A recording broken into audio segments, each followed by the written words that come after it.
Selamat datang di akun pro Anda. Wow.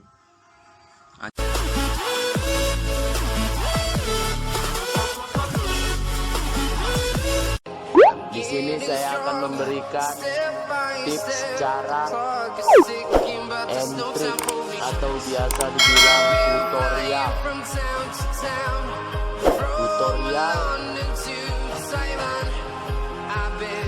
supaya TikTok kita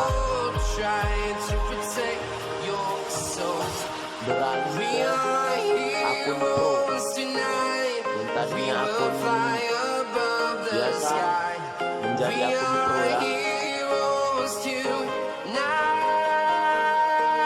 Di sini kita buka profil, klik pojok kanan atas titik 3 bawah akun saya.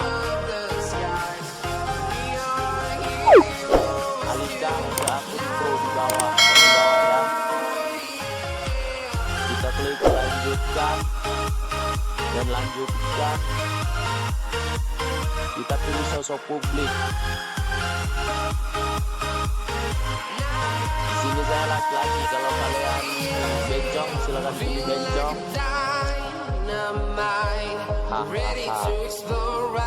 Berikutnya selamat datang di akun pro Anda. Sekarang saya udah akun pro ya. Saya di sini